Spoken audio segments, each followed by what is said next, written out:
मेळघाटमध्ये आदिवासी विकास महामंडळाकडून मक्का खरेदीच्या नावाखाली सरळ सरळ शेतकऱ्यांची फसवणूक सुरू आहे.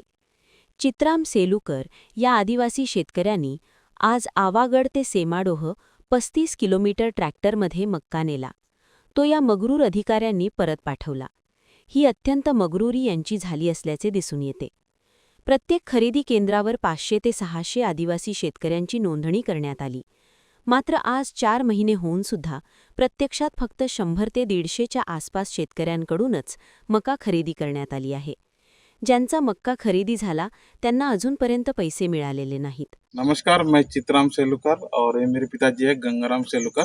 हम गांव आवागढ़ से है और आज हम लोग आवागढ़ से सेमाडो में जो मक्का खरीदी केंद्र है वहाँ के लिए निकले थे।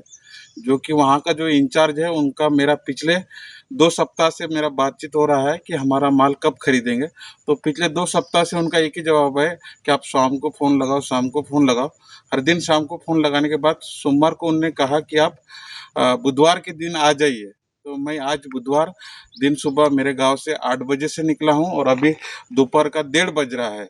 मैं 11 बजे माखला इस ठिकाने से पहुंचकर उनको मैंने फ़ोन लगाया। फ़ोन लगाने के बाद उनको सुबह में मैंने फ़ोन लगाया कि एक बार कंफर्म कर लिया जाए, लेकिन उनको फ़ोन लगा नहीं, उनका फ़ोन बहुत ज़्यादा व्यस्त बता रहा था। तो मैंने उनको 11 बजे के करीब फ़ोन लगाया। फ़ोन लगाने के बाद भी उनका कोई रिस्पांस नहीं था। फिर उनके को मैंने टेक्स्ट मैसेज किया। उसके बाद उन्होंने जवाब दिया कि आप माल लेकर ना आए। अब मुझे ये बताओ कि मैं सुबह से गांव से निकला हूं, अब बीच रास्ते में आ चुका हूं और उसके बाद वो बंदा बोल रहा है कि आपका जो भी इंचार्ज है मक्का खरीदी केंद्र का, वो बोल रहा है कि आपका मक्का आप लेकर ना आए। अभी हम 1:30 बज गए हैं। अब हमने पिछले 4 माह से ये हार्वेस्ट करके रखा है। अक्टूबर माह से आज है हमारा माल है और मैं हूँ और मेरे पिताजी है। अब ये ट्रैक्टर का भाड़ा, ट्राली का भाड़ा, हम लोग यहाँ पर आए, इसका दिन भर का हमारा ये हो गया।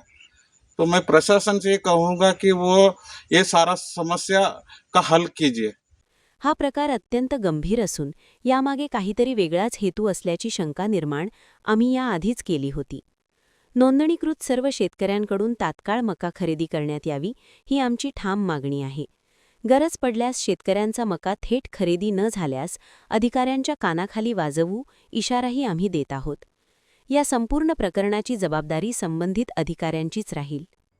मेळघाटमध्ये मागील 4 महिन्यापासून मक्का खरेदी केंद्र आदिवासी विकास महामंडळातर्फे सुरू आहे, परंतु अद्यापही पूर्ण शेतकऱ्यांचा मक्का खरेदी करण्यात आलेला नाही आहे. आज तर एक खूप मोठी घटना घडली की चित्राम सेलुकर नावाचे आदिवासी शेतकरी आवागड इथून 35 किलोमीटर अंतरावर सेमाडो येथे सेंटरवर मक्का घेऊन गेले. त्यांचा मक्का खरेदी न करताच त्यांना परत पाठवण्यात आले. यांनी म्हणजे किती मगरूरी या अधिकाऱ्यांची झालेली आहे. त्या अधिकाऱ्यांनी तात्काळ या सगळ्या शेतकऱ्यांचा मक्का खरेदी करावा, अन्यथा आम्ही त्या अधिकाऱ्यांच्या कानाखाली वाजवू ह्याची त्यांनी दखल घ्यावी.